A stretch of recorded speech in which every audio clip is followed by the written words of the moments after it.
আমি গেছি, যাওয়ার পরে জোরে বুঝতে করি আমার গাড়ি তুলে দিছে। গাড়ি তোলার পরে আমি কইছে আমার ডকুমেন্ট দিলাম, এখন আমি দিমু আও তুমি।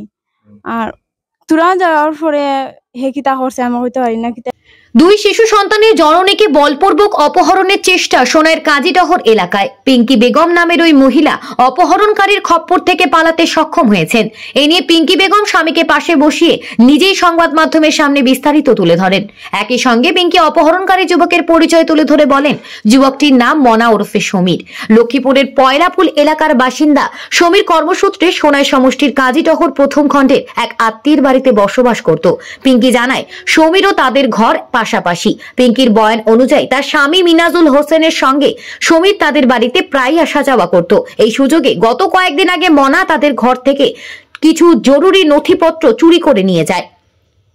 এরপর মিনাজুল এর স্ত্রী পিঙ্কি বেগম সমীরকে ফোন করে তাদের চুরি যাওয়া নথিপত্রগুলি ফেরত দেওয়ার কথা বললে মনা পিঙ্কিকে তার বাড়ির সামনের রাস্তা থেকে কাগজপত্রগুলো নিয়ে যেতে বলে।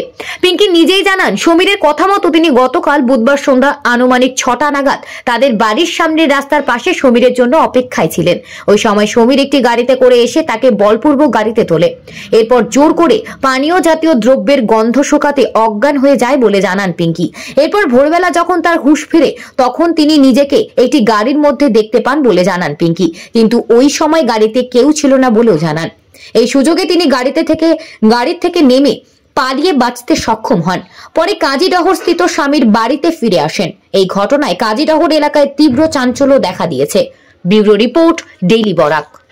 ঘটনায় 4-5 দিন আগে ওলা তাই নাই আইন যাইন আমরা 4-5 দিন আগে ডকুমেন্ট আসলো, আমার স্বামীর ডকুমেন্ট কতক্ষণ আসলো, জরুরি ডকুমেন্ট। আইন যাইন এই মানুষ খেয়ার নাম কিতা? নাম মনা কয়লাপুরর। ও আমার বড় ভাবি, আমার বড় জালে হজনের ভাই।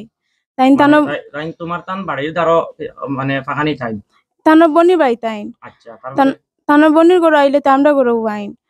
আমরা গরু আইসন 4-5 দিন আগে ওলা তাইন আমরা ডকুমেন্ট, আমার স্বামীর ডকুমেন্ট জরুরি কতক্ষণ আউরি গেছে। আমার সন্দেহ হয়েছে তানোর উপরে কইতে তাইন আমরা রুমও হামাইছন, আমার রুমও হামাইছন, হামাইয়া তাইন বাড়ি গেছন গিয়া। পরে আমি তানে ফোন করে জিগাইছি বলে আমার ডকুমেন্ট তুমি নিছো নি? তাই কইছে নে আমি নিছি। আমি কইছি আমার ডকুমেন্টও দিলাম, আমার প্রিয়া কইছেন তোমার ঘরের সামনে তুমি বারো। আচ্ছা, এই বেটায় ডকুমেন্ট নিছে করিয়া তুমি তাই মানে বুঝলাই কিলা? এই হিরন ডাক্স গাঞ্জা মদ সব তা খায়, তার উপরে আমার সন্দেহ হয়েছে। আমি তারে ফোন করে জিগাইছি, জিগানির পরেও হে আমার কইছে আমি নিছি। আমি কইছি আমার ডকুমেন্টও দিলাম, আমার কইছে আমি তোমার ঘরের সামনে আও আমি তোমার দিয়া।